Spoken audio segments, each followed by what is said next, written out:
Hello, and a very, very warm welcome to The Deep Dive. I am your host, and I am genuinely so happy that you've decided to join us today. Yes, welcome everyone. It's really great to be here. You know, usually on this show, we are running at 1,000,000 miles an hour. We take these massive stacks of research papers or complex historical archives, and we try to just sprint through them. We do. We usually talk about artificial intelligence or ancient history or space travel. Big, heavy topics. Exactly. But today's going to be different. Today is going to be special. It's going to be very different. And honestly, I think it's a welcome change of pace. Me too. Mm-hmm. Today, we are shifting gears completely. We're slowing everything down. We're going to take a nice deep breath. A nice deep breath. I like that. Because our mission today isn't just to inform you about the world. It is to help you navigate it. Specifically, we are focusing on you, the learner. That's right. If you're listening to this and you're on that brave, difficult, and wonderful journey of learning English well, this deep dive is custom built for you. It really is. We are analyzing a very fascinating piece of source material today. It's not a dry textbook. No, not at all. And it's not a list of grammar rules that, puts you to sleep. It is a script from a program called Easy English Movie Lines. Easy English Movie Lines. I love that title so much. It's great, right? The title really says it all. It's about making English easy. It promises something accessible right from the start. Yep. It tells us that we aren't going to be looking at Shakespeare today. Right. We are looking at complex legal documents. We are looking at how people actually talk to each other. Exactly. The whole philosophy here is that you don't learn a language just by memorizing definitions or staring at flashcards. No, that never works. You learn language by feeling, you learn through stories, and specifically, you learn through the emotional connection between characters. Yes. So we're going to look at a scene from a very famous TV show, and we're going to squeeze every drop of English learning value out of it. I love that approach. Learning through feeling. So, here is the roadmap for our time together today. We are going to be your guides. Your friendly guides. Yes, your friendly guides. We are going to walk through this script step by step. We're going to uncover a lesson about friendship. A very important lesson. But we are going to do it in a way that hopefully makes you feel completely relaxed, no stress, no fear of missing out. Precisely. The source material emphasizes a mission of its own. It wants to help you, the listener, understand a specific lesson without that overwhelming feeling of drowning in difficult words. We know that feeling, don't we? Oh, absolutely. When you hear a sentence in a new language and you only understand half of it, it can be really scary. This makes you want to just give up. Right. So we're going to honor the source's mission today. We're going to speak clearly. We're going to articulate, and we're going to repeat things when they are important. Taking it nice and slow. So let's set the stage. The script we're working with today features a segment called The Movie Lines Corner. The Movie Lines Corner. It is hosted by two characters in the text, named Mike and Lisa. They are the original teachers in our source material. Mike and Lisa, they serve as our proxy teachers here. And what I find so fascinating is how they set the mood before they even speak a single word of English instruction. Yes, the atmosphere. The source script explicitly describes the atmosphere. It mentions light coffee shop ambient sounds. Oh, that is such a specific vibe. Can you imagine it? I can. For you listening at home, close your eyes for a second. Imagine you're walking in from a busy street. You hear the door close behind you. It blocks out the noise of the city. Exactly. And then you hear the little clinking of ceramic cups on saucers. Maybe the hiss of the espresso machine in the corner. The smell of roasted beans. And the source also mentions soft piano music playing in the background. It's very gentle. It's so calming. Why do you think they do that? Why not just have silence and focus only on the words? That's a great question. Why include the coffee shop sounds at all? Well, it's actually based on a concept in linguistics called the affective filter. The affective filter. That sounds a bit technical. It sounds technical, but it's very simple. Basically, if you are anxious or scared or stressed, your brain puts up a wall. The wall that stops you from learning. Exactly. You cannot learn. If you're afraid of making a mistake, you won't even hear the new words correctly. That makes total sense. By creating a coffee shop vibe, a place associated with warmth, safety, and chatting with friends, Mike and Lisa are telling the learner's brain, hey, it's safe here. You can relax. You can open up. That is brilliant. It's all about lowering the stakes. It's about comfort. Yeah. So let's imagine we're there right now. We're in that warm coffee shop. We have a warm drink in our hand. Yes. And we are about to listen to a story. And the story they have chosen is a classic. It is from the TV show Friends. Friends. Even if you have never seen a single episode, you have probably heard of it. It is iconic. It really is. It defined a whole generation of television. Yeah. It ran for 10 years. It did. And the reason it's so incredibly good for learning English is that it's all about conversation. Just people talking. Right. It's about 6 people just living their lives, sitting in a coffee shop and talking. The theme for this specific lesson in our source material is friendship and companionship. Friendship and companionship. Those are big words, but they feel very cozy. The Force describes this theme as warm and easy to resonate. Easy to resonate. I really like that phrase. What does that mean exactly for our listener? It means it's something that vibrates with us. We can feel it inside because we have all experienced it. We all understand what friendship feels like. And what the lack of friendship feels like. Yes, exactly. You don't need to be American to understand friendship. It is completely universal. It is. And to help us explore this theme, the source introduces us to 2 characters from the show. We have Ross, The source calls him a warm boy, a warm boy, and Rachel. who is described as a kind girl. These are simple descriptions, yes. Warm and kind. But for a beginner learner, these are anchors. They ground you. They tell us who these people are at their heart. We don't need to know their whole backstory right now. We don't need to know their jobs or their complex history. We just need to know that they are good people. It simplifies the emotional landscape. We know we are watching a warm boy and a kind girl. So we know that whatever happens in this scene, it comes from a good place. That's right. So here is the situation we are diving into. The scene is set. Rachel is sitting there, and she is not having a good day. No, she's not. She is feeling something very specific. She is feeling lonely, and Ross is going to comfort her. It's a very universal scene. We have all been Rachel at some point, sitting alone and feeling sad. And hopefully we have all had a Ross step in to help us out. I hope so. Before we jump into the actual dialogue, I want to make a promise to you, the listener, right now. Go ahead. What is the promise? The expert in our source material ensures that these lines are adapted for primary learners. That means if you're worried about not understanding, please don't be. Don't worry at all. We are going to explore 4 key words today. Just 4. 4 words. That is very manageable. The words are lonely, grateful, and important. And we aren't just going to define them. We're going to look at the why. Why do they use these words? How do these words change the feeling of the conversation? Okay, let's unpack this. Segment 1, setting the scene. Because context is everything. If you don't know where you are, you don't know what the words really mean. So let's look at the world of this story. So the show is Friends. The source explains that it is a popular American show about 6 good friends living together in New York. New York City, the Big Apple. Have you ever been to New York? I have. It is an incredible place. It's electric, it is energetic, it is arguably the most famous city in the world. But it can also be very overwhelming. That is exactly what the source points out. It mentions that the characters in this specific scene are good friends. But despite being in a city of millions of people, and despite having friends, there's a conflict. Let's analyze Rachel's emotional state. The script says she is bored and lonely. Bored and lonely. That is a dangerous combination, isn't it? It really is. When you are busy, you don't really have time to be sad. But when you are bored, your mind starts to wander. And for Rachel, it wanders to sad places. The trigger for her sadness is very specific. The source says she misses her family. Mom and dad. Mom and dad. You know, it doesn't matter how old you get. Rachel is an adult in this show. She has a job. She lives in the city. She's independent. But when things get tough, or when you are in a strange new place, you miss your parents. You miss that deep safety. It is the ultimate comfort zone. Rachel is in New York. It is loud, it is fast, it is aggressive. Very aggressive. The complication, according to the text, is that she feels she doesn't have many friends in the city except for Ross and the others. Except for Ross and the others. It's funny how our brains work. She actually has friends. She has 5 very close friends. Right, in her building, usually. But in that moment of sadness, her brain is telling her, it is not enough. You are still alone. That is the distortion of loneliness. It lies to you. It makes you focus on what is missing rather than what is right there in front of you. It really does. The expert in the source points out a difficulty here. It says, moving to New York is not easy. No, it is not. And I think we can relate this directly to the experience of our listeners. Learning English is a lot like moving to New York. Oh, that is a brilliant analogy. How so? Well, think about it.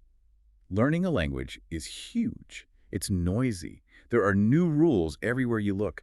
Everyone seems to know what they are doing except you.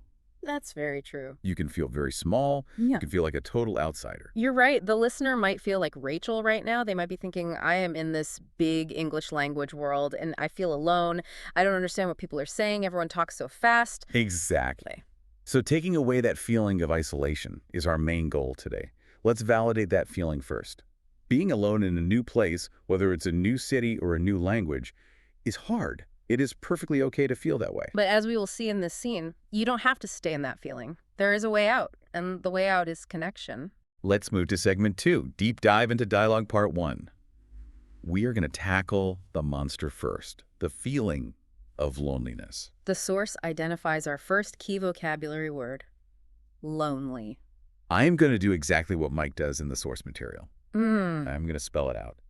Because sometimes seeing the letters in your mind really helps. L-O-N-E-L-Y. L-O-N-E-L-Y. Lonely.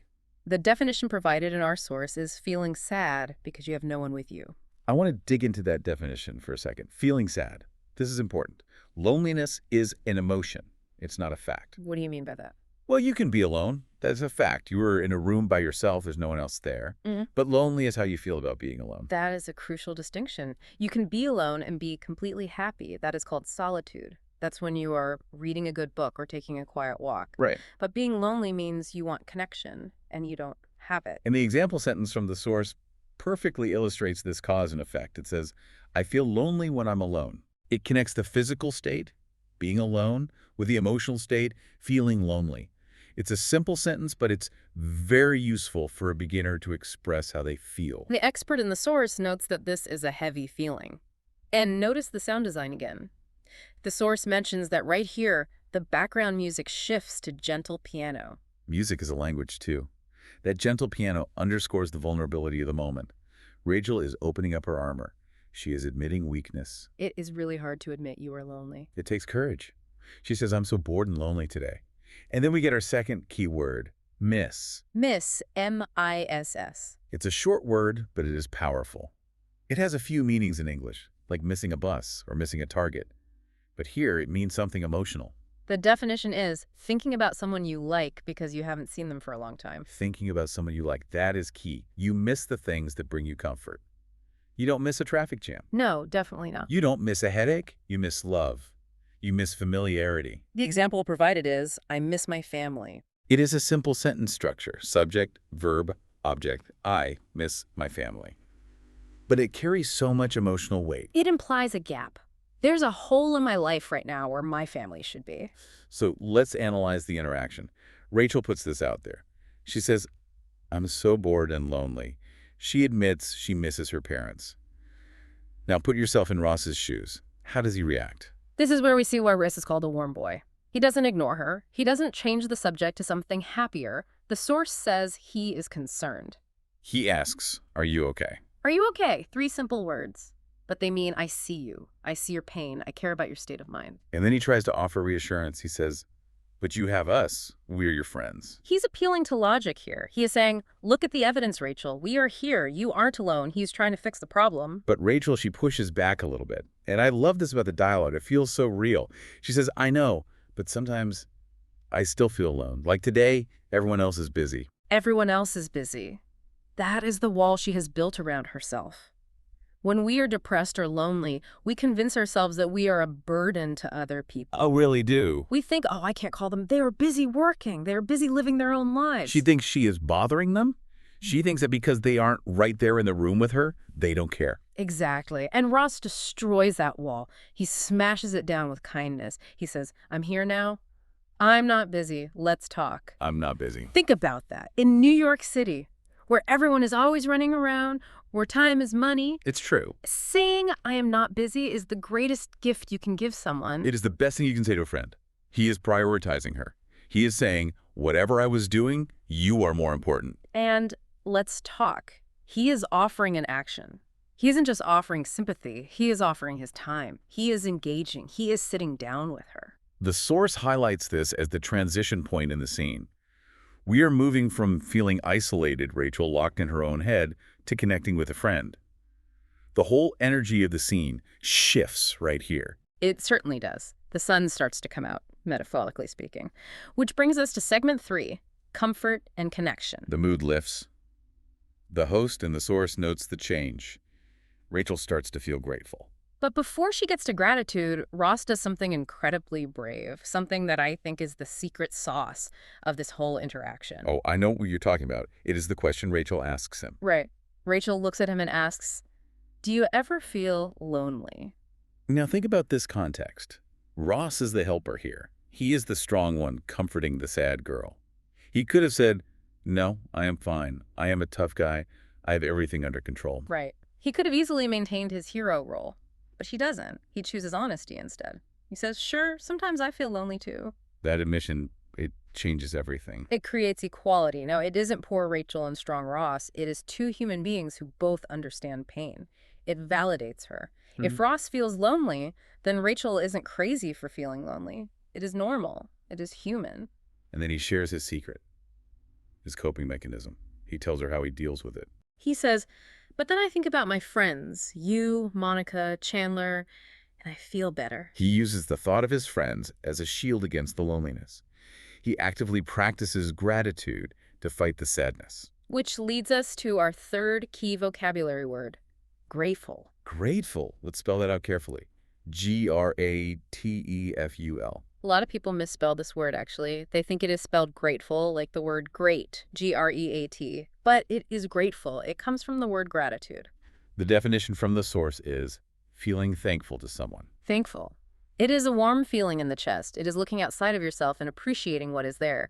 When you are lonely, you look inside and you just see emptiness. When you are grateful, you look outside and see abundance. The example sentence is, "I'm grateful for my friends." Notice the preposition there, grateful for. You can be grateful for a thing or grateful to a person. Here, he is grateful for the existence of his friends. Rachel has a realization here. It is almost like a light bulb turns on above her head. She asks, "So friendship can help us not feel lonely?" It sounds like a simple question, but for someone in the depths of loneliness, it is a huge revelation.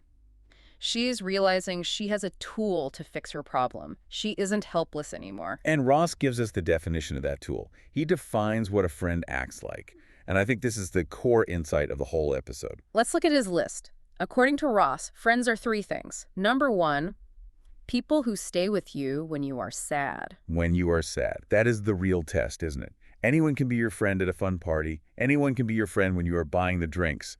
But when you are crying in a coffee shop, that is who your real friends are. Number 2, people who listen to you. Like we are doing right now. Active listening, not looking at your phone, not thinking about what you're going to say next, just truly listening. And number 3, people who make you happy. The expert emphasizes that this is the warm message the source wants to convey today. Friendship isn't just a duty or an obligation. It is a source of joy. And it leads to the final key word of this section, important. Important. important. It's a big word. It sounds weighty. The definition is, something is useful or valuable. Valuable, like gold, but even better than gold. Contextual use. Friendship is important. It is a simple statement of fact. In the grammar of life, friendship isn't an adjective. It is a necessity. It is important. Now, we are going to move into a slightly more technical part of our deep dive. We are going to look at the grammar Ross uses to make a promise to Rachel. This is segment 4, the key sentence structure. The grammar nerd in me really loves this part, because grammar isn't just rules you have to memorize. It is how we structure our reality. Ross says to Rachel, "Whenever you feel lonely, just call me." There is so much packed into that short sentence. Let's break it down piece by piece. First word, Whenever. whenever. It is the compound word. When plus ever. The source defines it as no matter when. It implies unconditional availability. Exactly. It isn't call me between 9 a.m. and 5 p.m. It isn't call me if I'm not busy. It is whenever. 3:00 a.m. Yes. Yeah. During my lunch break. Yes. It removed the clock from the equation completely. It represents infinity in time. And the second part, just call me. The source says this means, you can call me at any time, but I want to look at the word just. Just. It is a very small word. J-U-S-T. But it is doing heavy lifting here. Just call me. It minimizes the effort. It suggests that calling is a simple, easy thing to do. It tells Rachel, You don't need a big reason. You don't need a catastrophe. You don't need to apologize. Just do it. It lowers the barrier to entry. It removes the fear of rejection. It really does. It says the door is unlocked, walk right in. I want to repeat that phrase slowly for our listeners. I want you to internalize the rhythm of it. It is a very comforting rhythm. Let's do it. Whenever you feel lonely, you feel lonely, just call me. just call me. Yeah, it feels good to say that, doesn't it? It feels empowering. To say it means you are a good friend. To hear it means you are safe. Now, we are going to move to segment 5, review and active practice. Because, as the expert says, knowledge is most valuable when it's applied. We can talk about these words all day long, but you need to speak them. Mike and Lisa's method in the source script is all about repetition. They believe in the power of saying things out loud to build muscle memory in the mouth and the brain. They group the 4 key words together for a review phase. Let's recall them. Lonely, grateful, important. These 4 words actually tell the whole story of the scene, don't they? I was lonely. I missed my home. But now I am grateful, because friendship is important. That is a beautiful summary. You just turned a vocabulary list into a whole narrative. That is how you remember words. You link them to a story. Now, we're going to do simulation. The source script invites the listener to practice sentences. I'm going to act as the guide, just like Mike in the source. I will say a sentence, and I want you and our listener to mentally, or even verbally if you can, repeat it. I am ready. I will be the learner today. Okay, close your eyes if it helps. Imagine you are in that coffee shop. Sentence number 1. I miss my friends. I miss my friends. Good. Feel the emotion in the word miss. Sentence number 2. Friendship is important. Friendship is important. Stronger on the word important. Sentence number 3. I'm grateful for my friends. I'm grateful for my friends. And finally, the big promise. Sentence number 4. Whenever I feel lonely, I call my friends. Whenever I feel lonely, I call my friends. To quote Lisa from the source, you did a great job. And honestly, taking the time to pause and repeat it helps. It helps the brain lock the information in. It stops being just noise and starts being language. Absolutely. Now, we are going to test that understanding. Segment 6, comprehension check.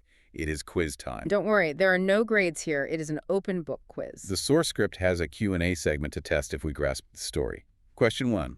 Why did Rachel feel lonely? Let's think back to the text. Was it just one thing? No. The answer is because she missed her mom and dad and everyone else was busy. Correct. It was the combination of internal sadness, missing her parents, and external isolation, everyone being busy. Question 2. What did Ross tell Rachel about friendship? This is the core message. The answer from the text is friendship is important and friends stay with you when you are sad. Friends stay with you when you are sad. That is a definition we should all keep in our pockets. And the application here is crucial. The source tip suggests using these sentences to talk about your own friends. Right. You shouldn't just talk about Ross and Rachel forever. You need to bring it into your real life. For example, you could say, my friend is very kind. Or, I miss my friend Sarah. By personalizing it, you make the English real. It stops being a script and starts being your life. Exactly. You move from being a passive listener to an active speaker. Well, we have traveled a long way in this deep dive today, from a lonely coffee shop moment to a warm realization about friendship. It is a journey from isolation to connection, mediated by language. Let's summarize the lesson in our outro. We started with Rachel feeling lonely. We learned the words lonely and miss. Then we saw Ross provide comfort. We learned grateful and important. We learned the power of the word whenever. And we practiced saying these things out loud. The expert in the source offers one final piece of advice, and I think it's very important. Learning English takes time. It says, if you practice every day, you'll get better and better. It is about consistency.